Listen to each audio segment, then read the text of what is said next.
Hey guys, and welcome back.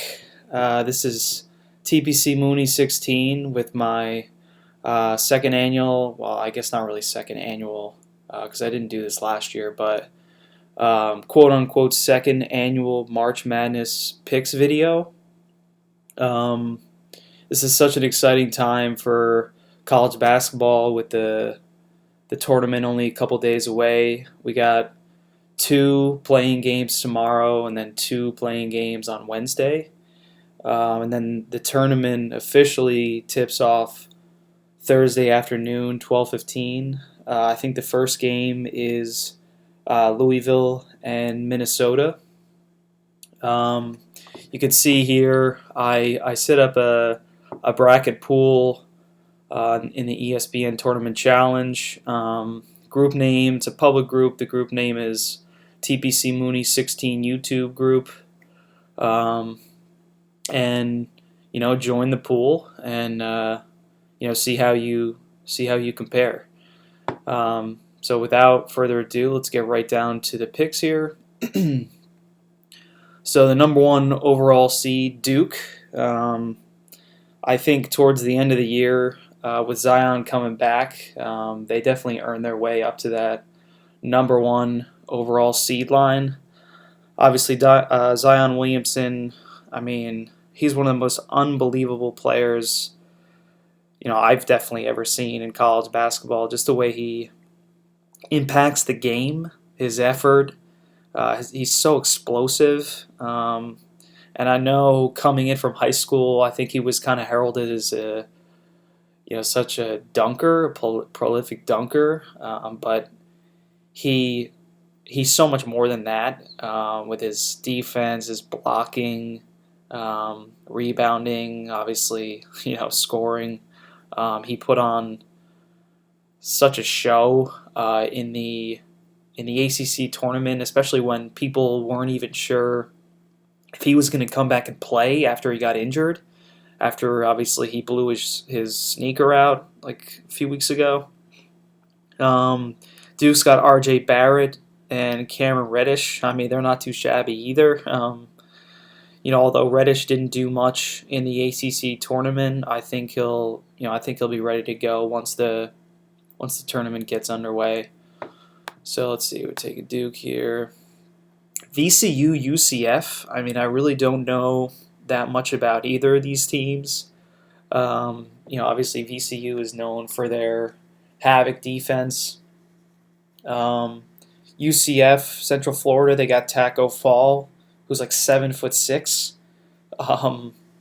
So you can imagine what kind of nightmares he poses for the other teams. I know they have a couple good guards.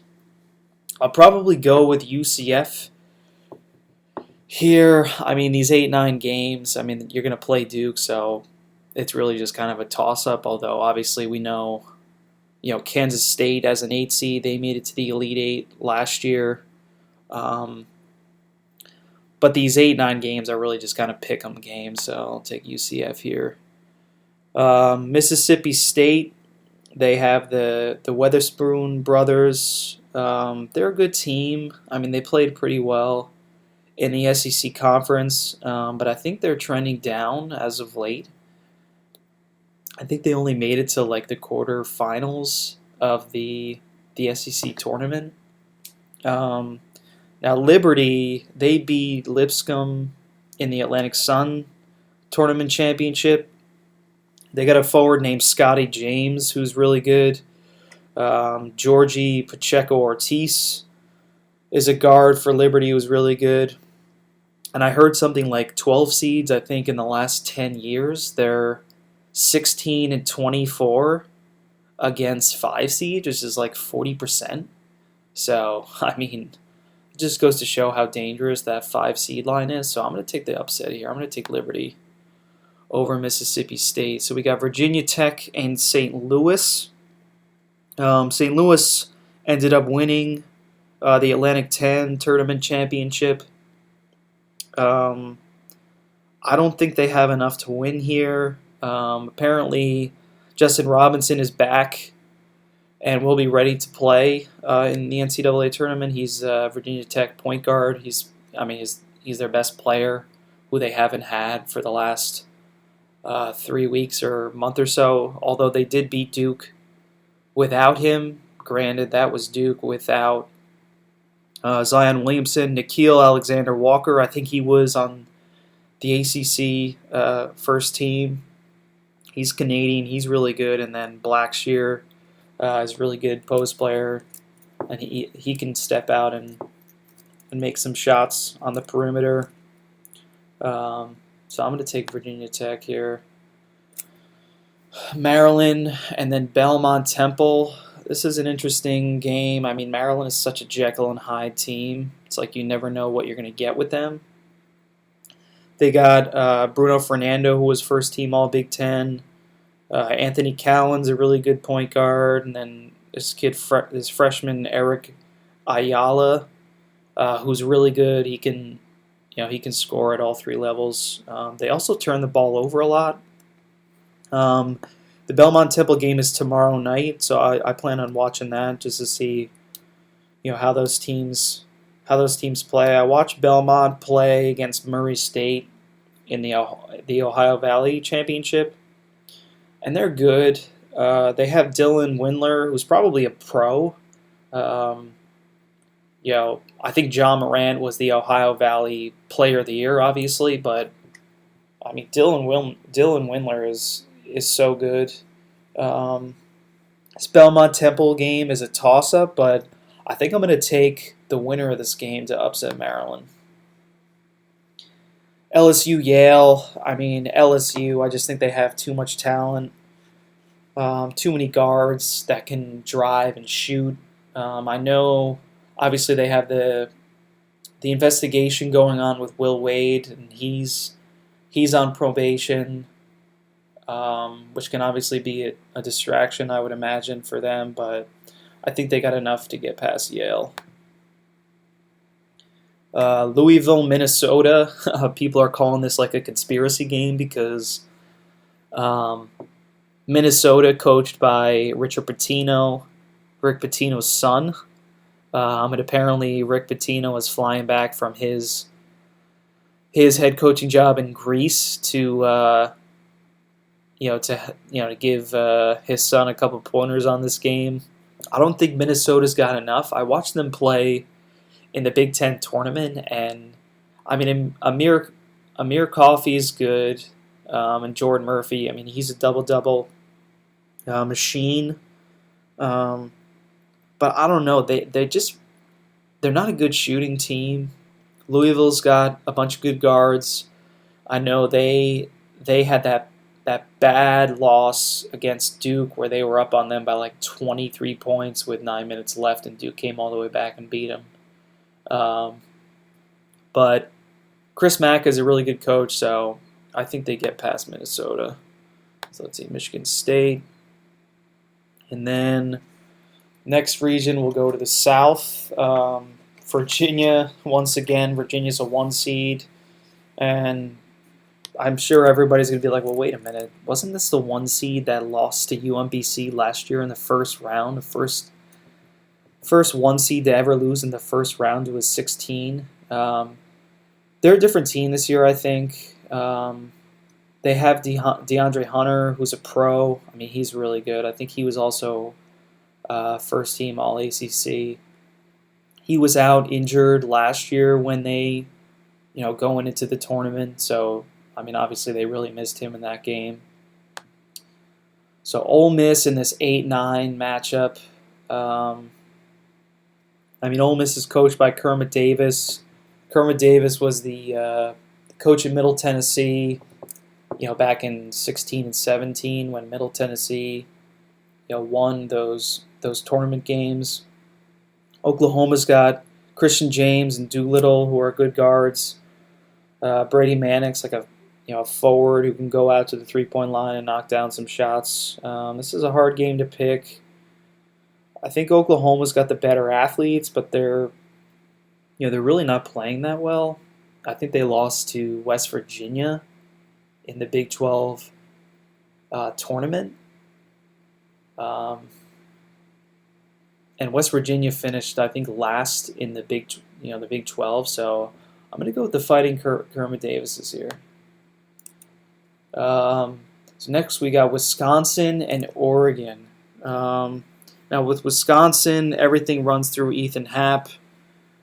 He's their senior center. He was first team All Big Ten. He's a 2,000 point scorer for Wisconsin, which is amazing if you think about it. I don't think their guards are that good. It's not like the years where they had Bronson Koenig, Vito Brown, Sam Decker, those teams that made those runs to the Elite Eight and the Final Four. Oregon is on such a hot run right now.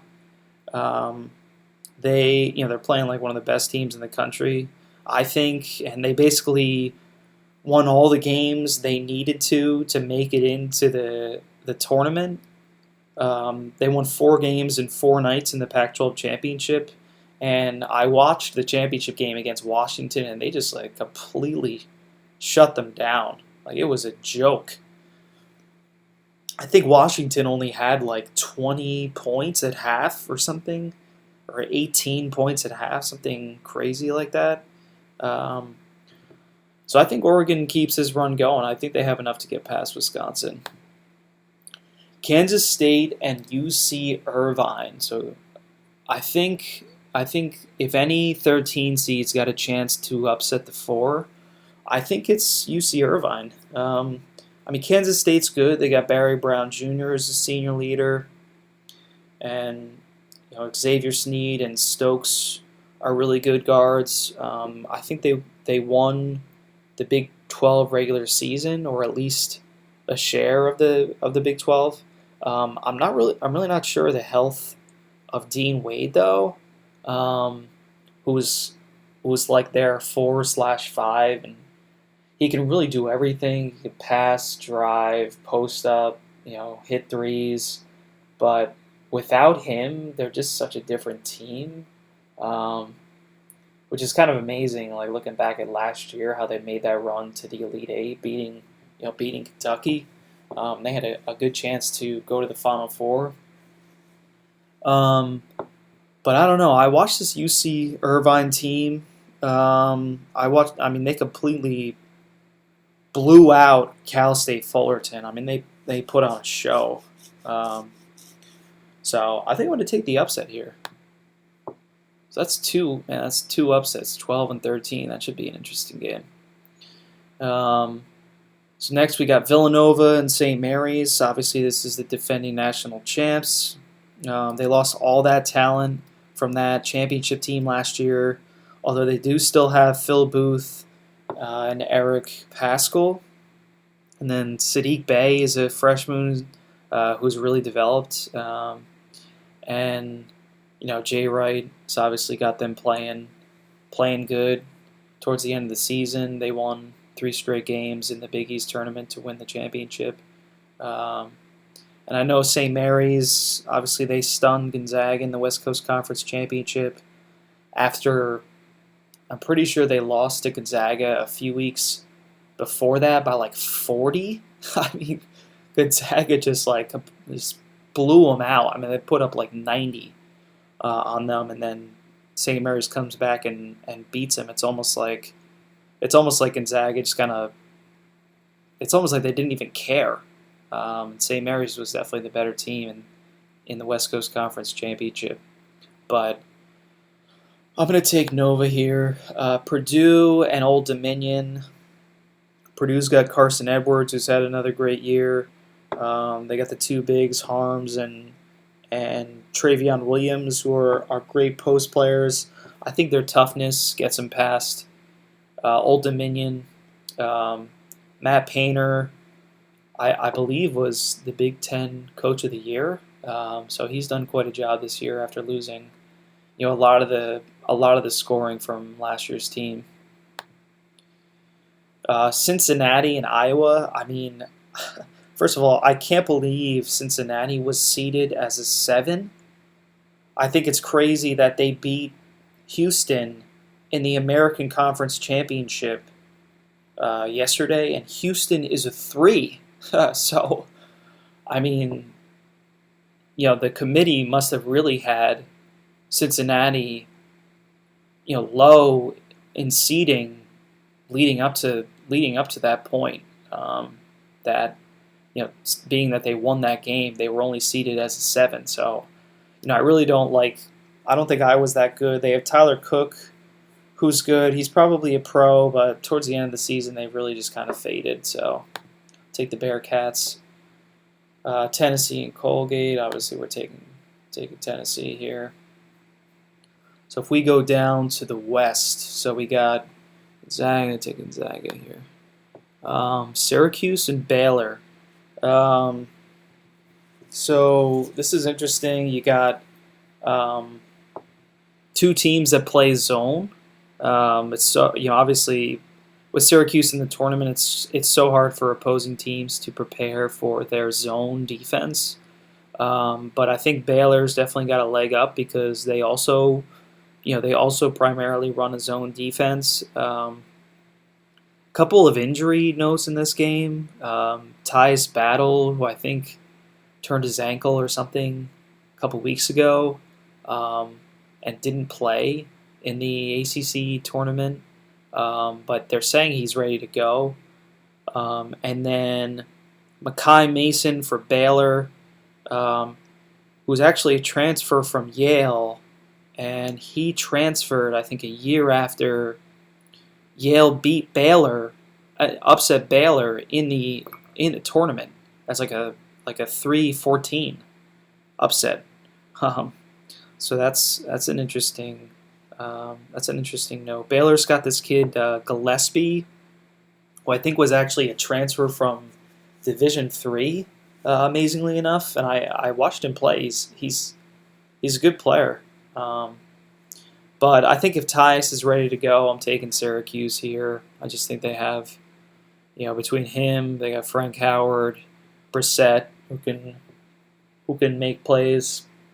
Take the orange here. Marquette and Murray State. This is a really interesting game. Obviously, the committee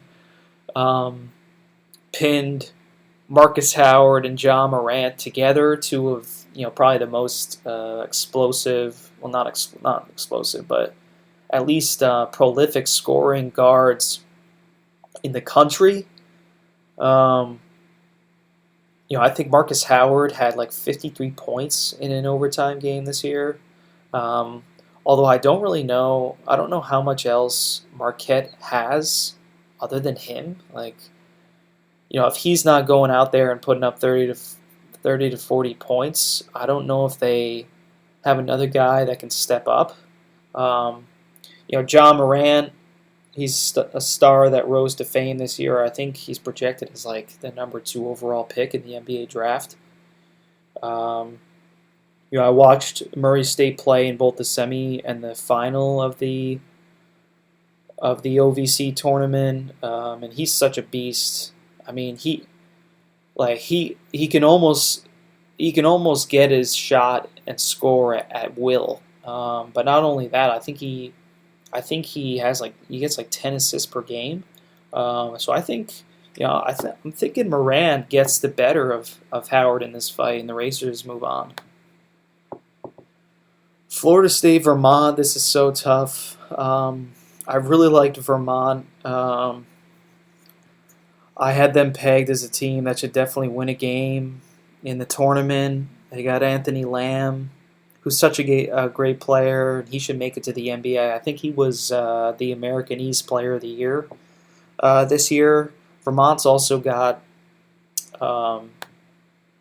3 brothers who play on the same team, the Duncan brothers, which is pretty amazing. And they were in the tournament a couple years ago. They played a close game against Vermont, but ultimately lost. And then I think last year, I think it was UMBC who beat them in the American East Tournament final. And then obviously we all know, the rest is history. UMBC goes on to upset Virginia. But Florida State is such a hard draw. They've had such a great year. I think I actually think they enter the tournament as one of the dark horse teams of the field. One of the teams that not many people are talking about. They just have so many guys that they can throw out there. They got like 6 or 7 guys that are like, they're all like 6'6", 6'7", or taller. Terrence Mann is kind of like an all-around player. They got Chris Kumaji, who's over 7 foot tall. Cabin Gailey, I think Cabin Gailey was the sixth man of the year in the ACC. So, to be honest, I don't think they have a problem getting past Vermont here. Buffalo, and then the winner of Arizona State and St. John's. So the 6-11 game is so tricky. I feel like 11 seeds. 11 seeds upset the 6 pretty often. I feel like almost every year there's an 11 seed that wins. Buffalo is really good, though. This is the team that came out of nowhere to beat Arizona last year. And, I mean, they didn't just beat Arizona. It wasn't even close. And they're loaded with seniors. They got C.J. Massenberg. They got Dante Carruthers. Jeremy Harris is another guard for them. He can really shoot. I mean, I watched that conference championship, and I think he had a tournament championship record, like 37 points or something. So he can get hot. Nate Oates is a great coach.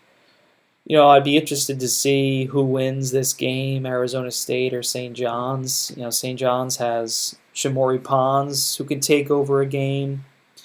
I mean, Arizona State, I guess they had some good wins early in the year, but Pac-12 is just such a down year this year that I don't know how good the competition really was that they faced in the Pac-12. Plus, they weren't even able to make it to the Pac-12 championship. So, go with Buffalo here.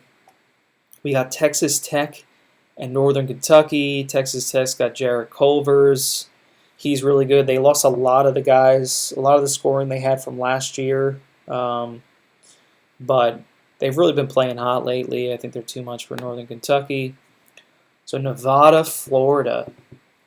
It's tough for Nevada, not only getting a 7 seed, but drawing a 10 seed Florida. And Florida, I mean, they literally were one bad call away from making it to the SEC championship game. That game against Auburn, they really had a chance to win. I've seen them play a couple times this year. They got Andrew Nembhard, who's a really good point guard. He's a freshman. Kevon Allen and Jalen Hudson, I think they're both seniors. They're really good. Keontae Johnson is another freshman. He's a mismatch. He can play down low. He can play on the perimeter. It's a tough game. I guess it's so hard to pick against Nevada. They have the Martin brothers, and they were so close to beating Loyola Chicago last year. They really could have made a run to the Final Four. They got Trey Porter, who transferred from Old Dominion. He's a good post player.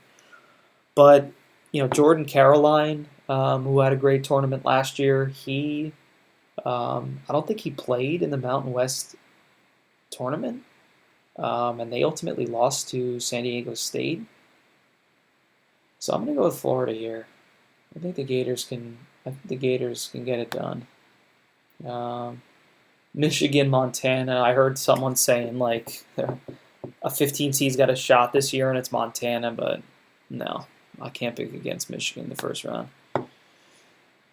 Okay, so I guess all we got left now is the Midwest. Okay, North Carolina, the third 1 seed out of the ACC. They had such a good year. They swept Duke in the regular season, albeit it was Duke without Zion Williamson.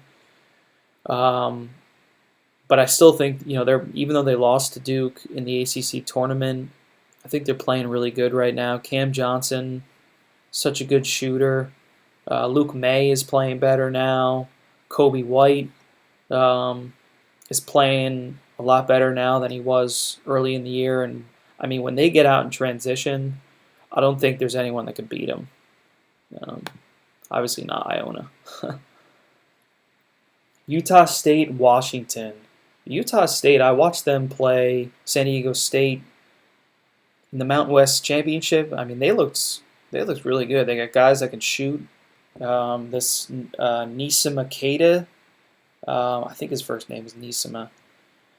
He's a freshman post player. He's really good. They have Sam Merrill, who won Mountain West Player of the Year. He's a really good player. He scored like 25 points in the Mountain West Championship. Washington, you got Mike Hopkins, former Syracuse assistant, running the zone out at Washington, and I actually think Hopkins won. This is his second year at Washington, and I think he's won Pac-12 Coach of the Year both years, which is incredible. I saw them play during the regular season, and they look decent.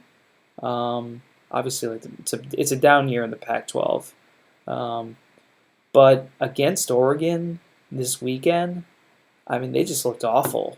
They have Matisse Thybulle, who's a really good player. I think Jalen Noel, their one guard, I think he was Pac-12 Player of the Year. They're good on defense. I just don't think they have the scoring to get past Utah State here, so I'm going to go with Utah State. I think Utah State's won like the last 15 of 16 games, so they're playing really well right now. Auburn and New Mexico State. I mean, Auburn looked great in that Tennessee game yesterday. I mean, it's almost like, they almost blew Tennessee right off the court. They're a team that shoots a lot of threes. They have, Bryce Brown's a great guard. They have Jared Harper and Okiki, who can get, both of them can get hot. And, Jared Harper I think is one of their leading scorers, and he was 0 for 7 in the game yesterday against Tennessee, and they still were able to blow out Tennessee, which is incredible. I think New Mexico State might be a trendy pick. Just many people may not know how good Auburn really is. Especially, they kind of had a poor performance in the tournament last year. I think New Mexico State's won like 19 games in a row, but I've heard the WAC conference is terrible. So taking Auburn here. Kansas and Northeastern. This is one of the weakest Kansas teams I can remember heading into the tournament, in a while. They were finally beat out in the Big 12 regular season title, I think, after like 14 years in a row where they won at least a share, if not solo regular season title. They lost Udoka Azubuike early in the year to injury. That really hurt because they were playing good when they had him healthy. LeGerald Vick, I guess, was basically dismissed from the team. So that's another scorer, another athletic wing player that they lose. Northeastern beat Hofstra in the Colonial final, but I don't think they have enough to get past Kansas here. Iowa State and Ohio State. Steve Prohm's a great coach, the Iowa State coach. I think it's actually remarkable that Steve Prohm has, the level of the program at Iowa State never really dropped when Fred Hoiberg took a coaching job in the NBA. Iowa State's got Talen Horton-Tucker, who I think he's one of the most underrated freshmen in the country.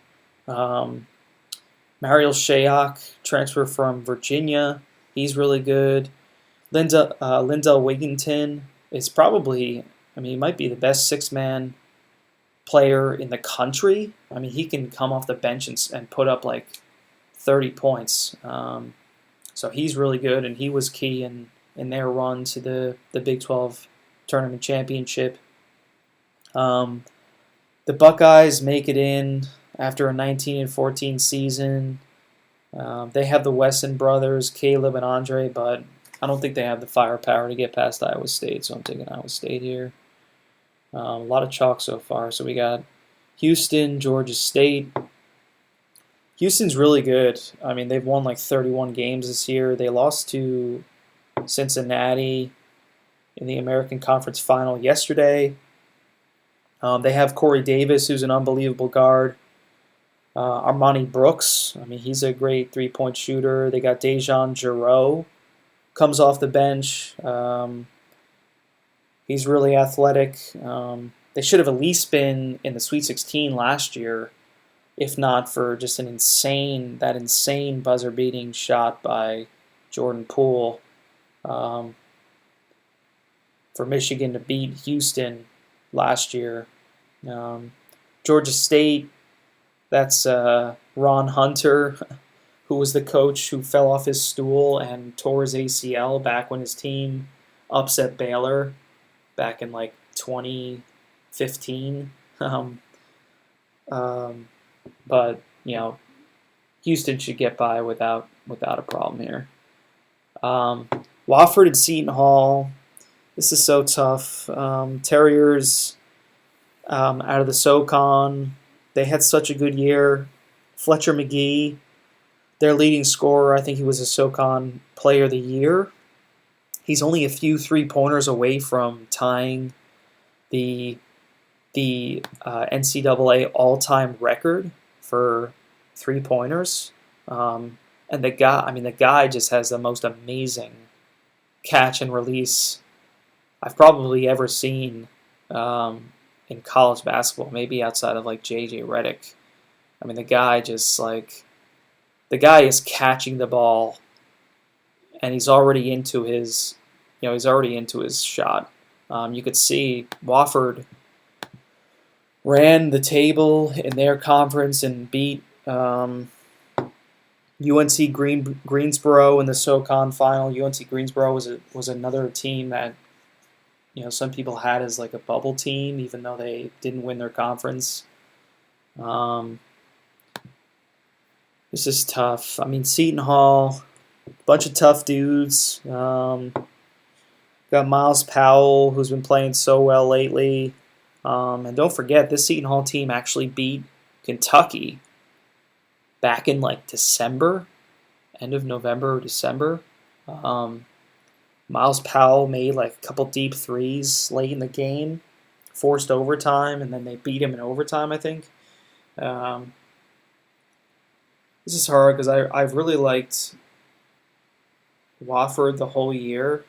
I think Wofford was actually ranked in the top 25 in the last AP poll of the season, but I think Seton Hall takes the toughness right into the chest of Wofford. I think they get the win.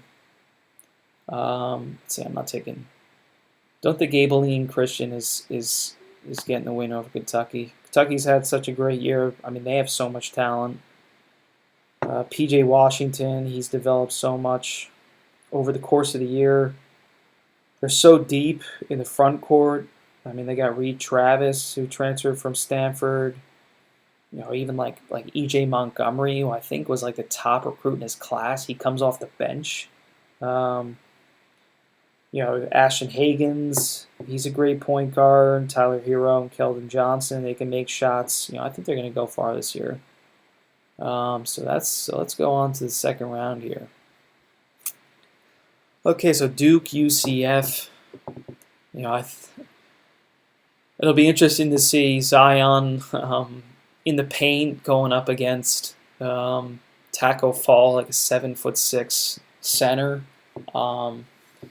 But you could imagine being that tall, I don't think he quite has the speed to keep up with Zion. So I think Duke should get by pretty easily here.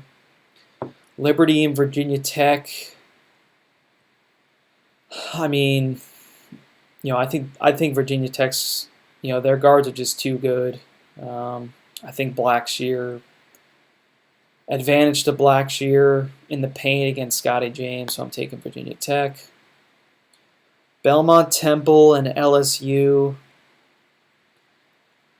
I mean, it's hard because obviously as of now, I don't even know who's going to win out of Belmont and Temple in that play-in game. Plus, like, you never know how much the suspension of Will Wade impacts this LSU team, but with the talent they have, I mean, I don't see Belmont or Temple getting the upset here, so I'm taking LSU. Louisville and Michigan State. I think this is a rematch from earlier this season. I think Louisville beat Michigan State, and although Louisville beat Michigan State when Michigan State had Joshua Langford, who's obviously out for the year. He had foot surgery. He's done for the year. Plus, Michigan State just lost Kyle Arns yesterday.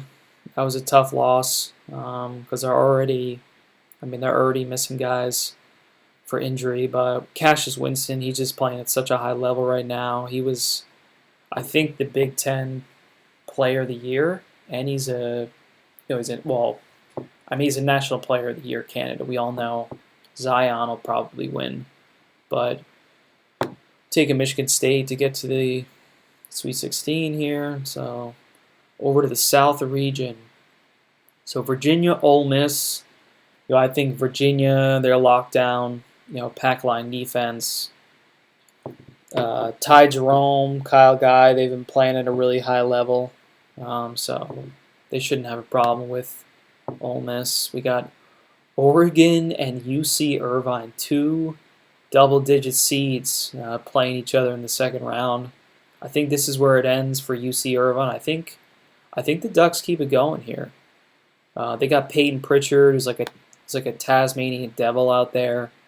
He had a really good game against Washington in the Pac-12 championship. So I think they keep the hot streak going. So next we got Villanova and Purdue. Oof. I mean, yeah, Purdue, you got Carson Edwards, who's playing really good. They got the big men who can hurt. Villanova's doesn't really have a lot of size, but I think the Nova guards, I think they're just a lot better. I mean, I think if you could shut down Carson Edwards and defend him, keep him from scoring and distributing. Booth and Pascal have led this team all year, and I think they keep Villanova alive into the second weekend. Cincy and Tennessee. This is interesting. Obviously, Tennessee trending down after that loss to. Well, I guess not trending down. I mean, they beat Kentucky in the SEC semi, but really had a poor showing against Auburn. And then Cincinnati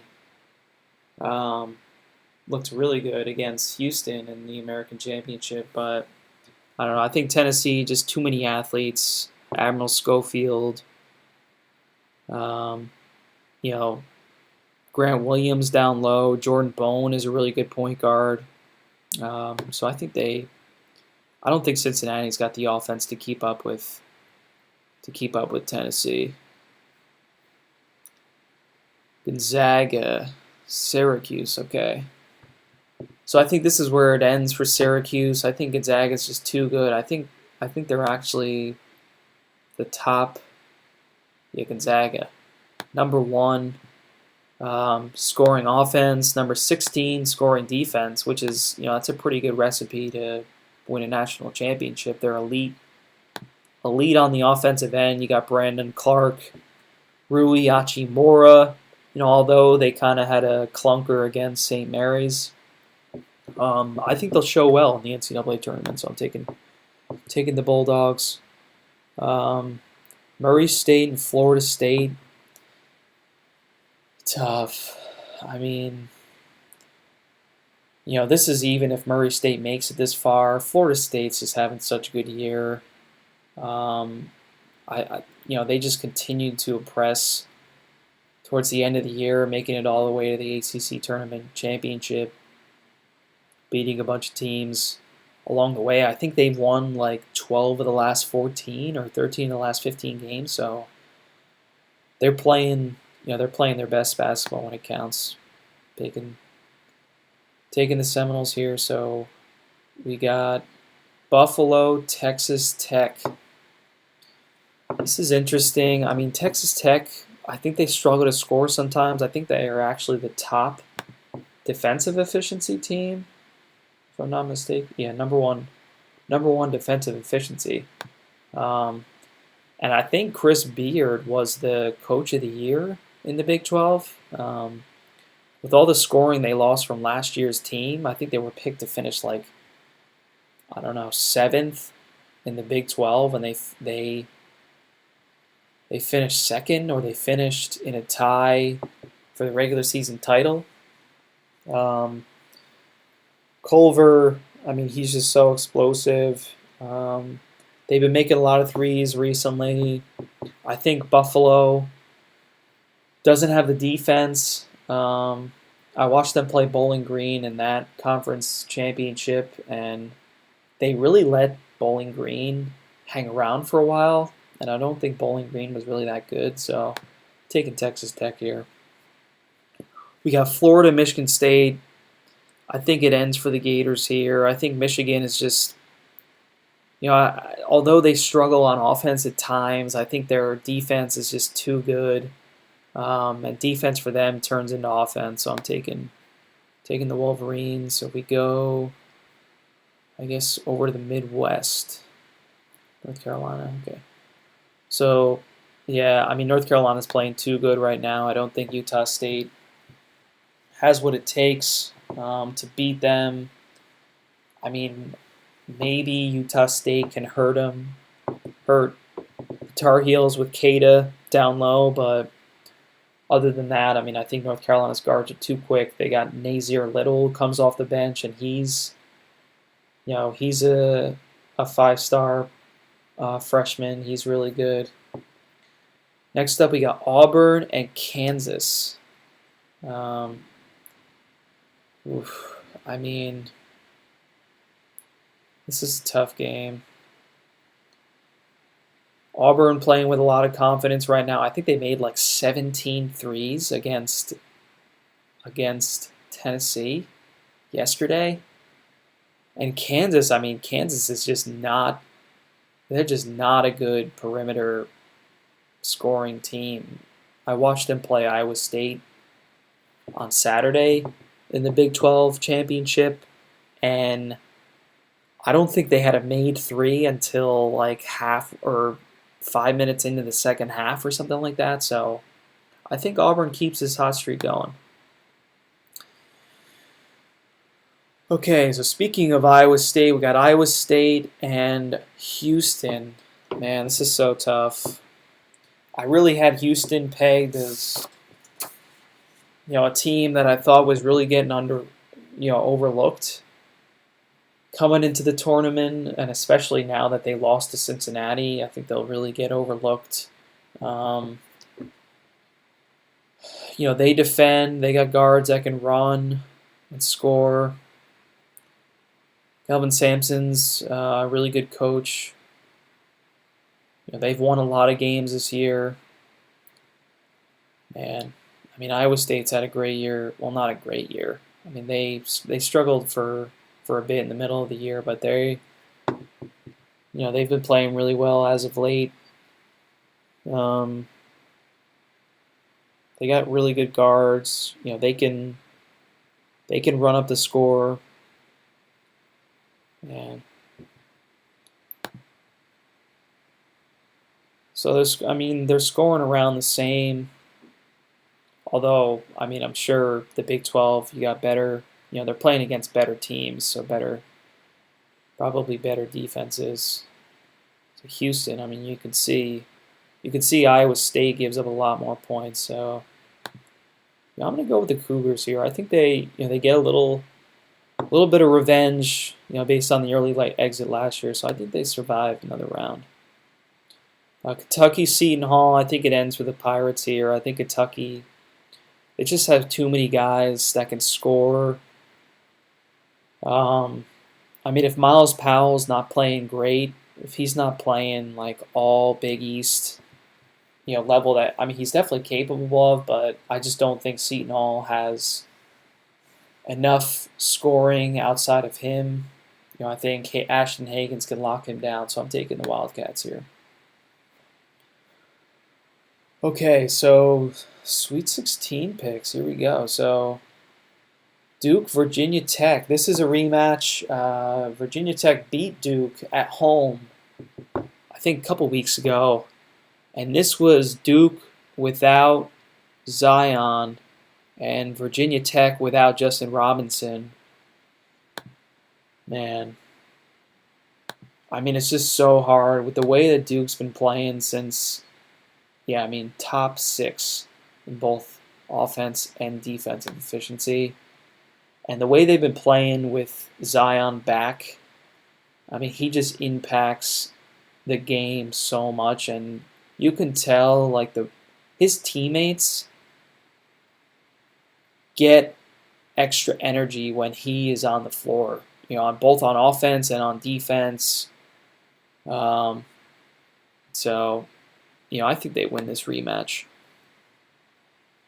LSU, Michigan State, I mean, man, this is tough. I mean, this is if LSU even makes it this far. Tom Izzo's, he's done so well this year with, all the injuries that Michigan State's had. Whew. I mean, this could definitely go either way. I got to give the nod to Cassius Winston. I think he's just playing so well right now. I mean, he's forced to do so much with, Langford out, Arns is out. But with the development of Xavier Tillman, I think Tillman was the Big Ten Sixth Player of the Year or Sixth Man of the Year. And Kenny Goins is playing at such a high level. So I'll take Michigan State here. So over to the South, Virginia and Oregon. I think this is where it ends for Oregon and Dana Altman. I think Tony Bennett and the squad, I think they're looking for a little bit of I think they're angry coming into this NCAA tournament. You could imagine last year with the hopes that you have coming in as the #1 overall seed and you go down in the first round. I couldn't imagine that, and obviously here we are a year later, and I'm sure they've played with a little bit of a chip on their shoulder this year. So I'll take the Cavaliers here. Villanova, Tennessee. I mean, I think Tennessee is just too athletic. I think with Grant Williams, you got Kyle Alexander down low, the 2 big men that can really hurt Villanova in the paint. Obviously the Admiral. Lamonte Turner is another really good player. Jordan Bone.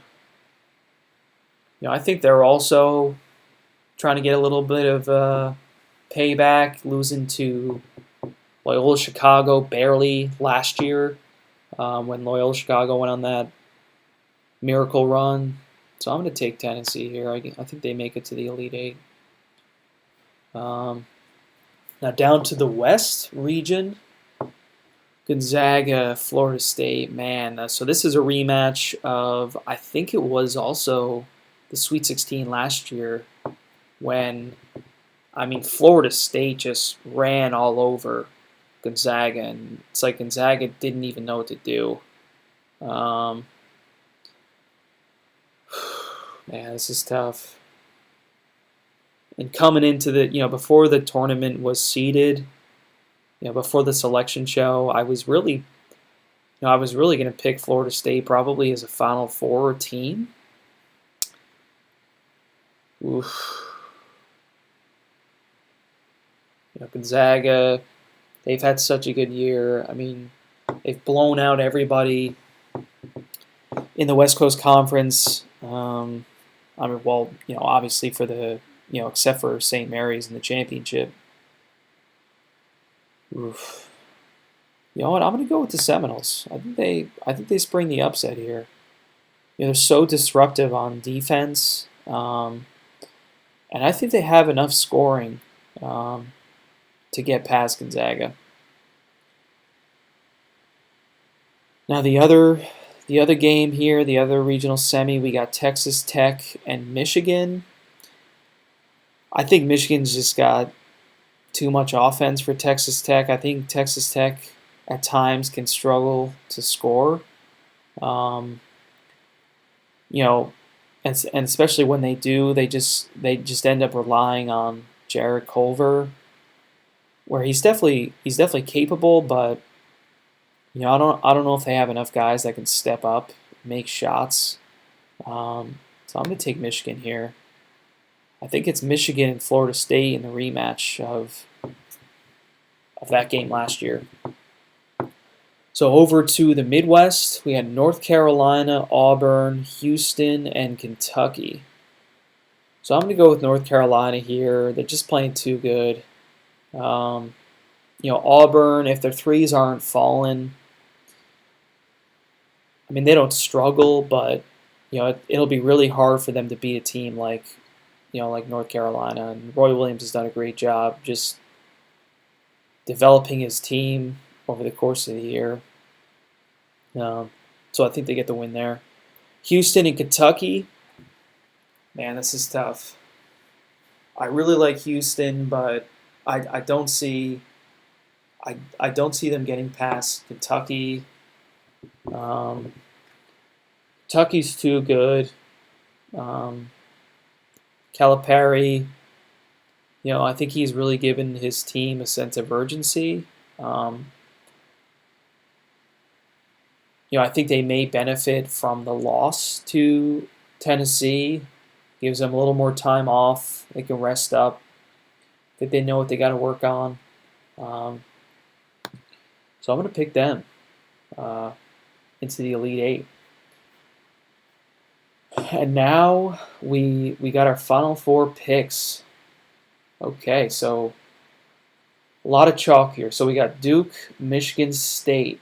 Man, this is tough. You got Trey Jones against Cassius Winston. Obviously, Cassius, veteran guard, Big Ten Player of the Year. Playing against Trey Jones, a freshman, who although he's not a good scorer, he's a great defender. I don't know. I don't think Michigan State has any answer for not just Zion, but R.J. Barrett, who could slash. It'd be interesting to see R.J. Barrett match up against, Tillman or Matt McQuaid. I think Matt McQuaid was one of the first team Big Ten defense. You got Cam Reddish. I mean, he can put on a show and put up 30 points. He's a great outside shooter. But yeah, I mean, I think Michigan State's got no answer for those two guys. Well, those three guys: Williamson, Reddish, Barrett. So I'm taking Duke here. Virginia and Tennessee. Man, this is tough.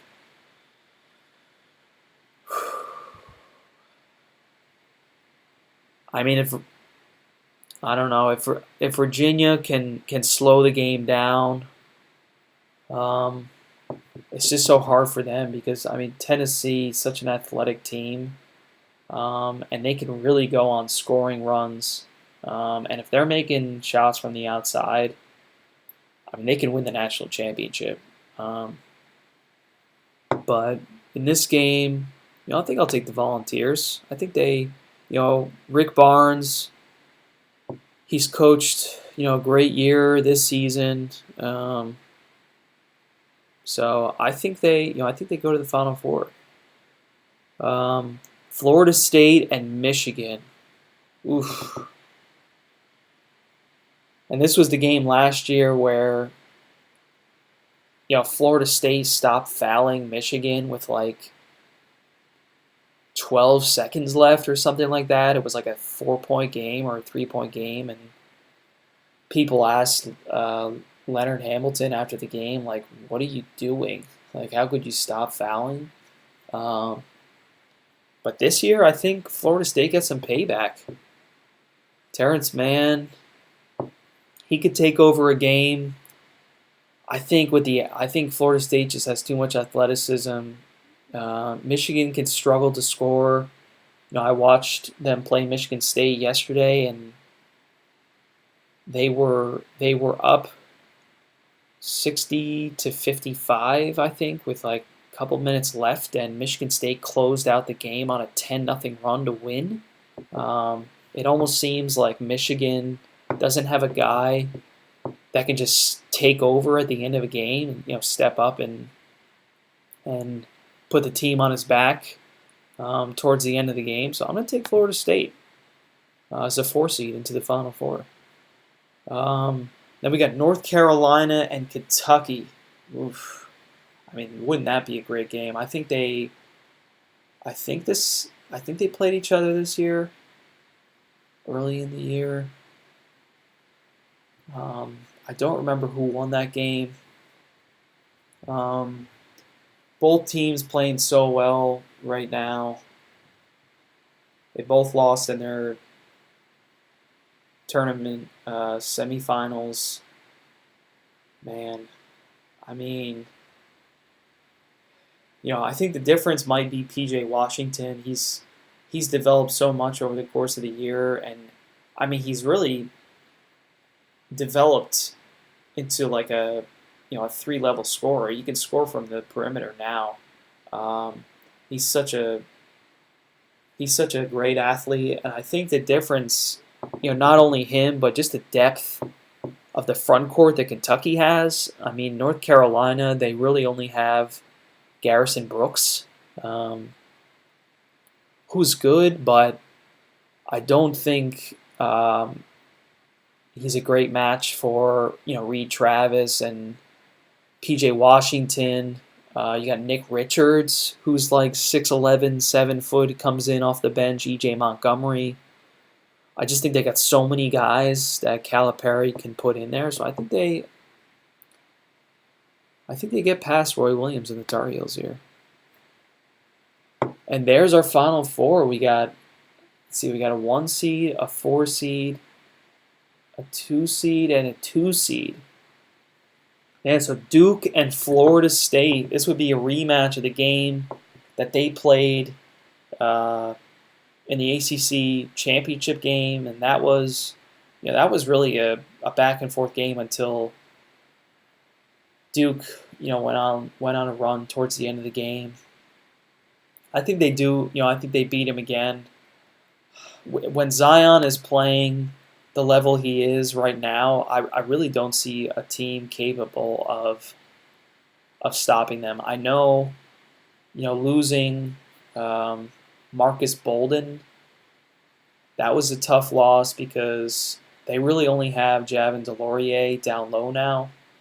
They're forced to play Jack White a lot, but with those core 4 guys, Trey Jones, R.J. Barrett, Cam Reddish, and Zion, I mean, the 4 of those guys, they can combine for 60, 70 points in a game. So I'm going to pick them to go to the national championship.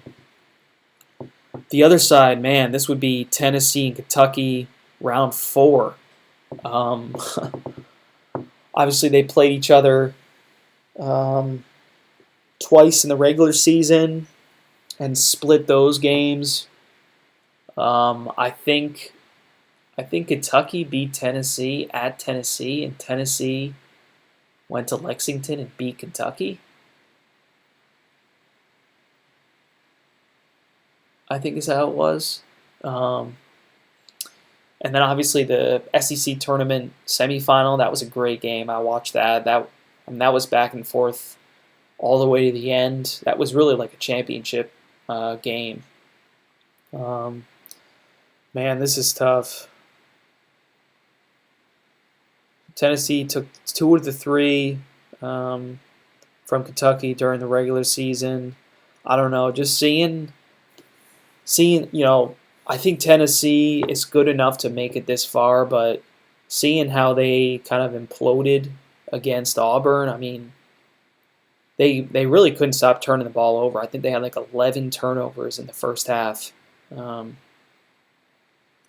And I think Kentucky's gotten better on defense. They can turn you over. The transition game is really good. So I'm going to take Kentucky. I think Kentucky makes it back to the national championship for the first time, I guess, since 2014. I think 2014 was when they made it there as a 9. I think either as an 8 or a 9. When they played UConn, and UConn was a 7. That was that crazy year when, I mean, UConn was just unstoppable with Shabazz Napier. And then obviously Duke, they were in the national championship in 15 and won. Nearly made it to the Final Four last year. Couldn't get it done against Kansas, but with those 4 freshmen that they've brought in this year, I mean it's one of the best freshman classes I've seen, maybe since the Fab Five. I mean, it's almost like you don't even realize they look like pros out there. I mean, they look like pros almost from day one. And I think Duke and Kentucky played each other first game of the year, or one of the first games of the year, and I think Duke just blew them out. Obviously, that was Zion's first game in the Starlight. Oof. Man, I mean, either of these teams can win. You got two great coaches. Obviously, Calipari, I think, has won 2 national championships, and Coach K has won 5, I think. Duke, Kentucky. Points per game. Yeah, Duke, 83.5 points per game. And I think Duke really only lost 1 game or 2 games without or 2 games with Zion, with all of their starters. That was Gonzaga early in the year. Yeah, there you go. Have this generation's version of the Fab Five, -1 for starting freshman superstars. Man, I mean, either of these teams would get so hot. But I think I'm going to pick Duke. I think they cap off this magical year. Obviously, at least those 3 guys are all going to get drafted in the top 5. They're gone. But I think they've at least, they've made Duke one of the most enjoyable teams to watch this year. And I can't remember a player in college basketball that has been as exciting to watch and enjoyable to watch as Zion Williamson. And I think they cap it off with a championship. Duke as your champion. There it is. Let's see, tiebreaker. Pick the final score.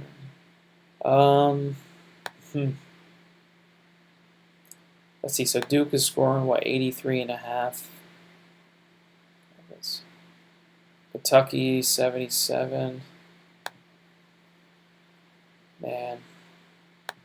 Okay, so I'll say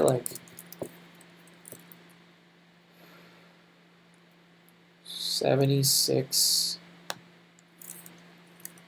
71. and submit.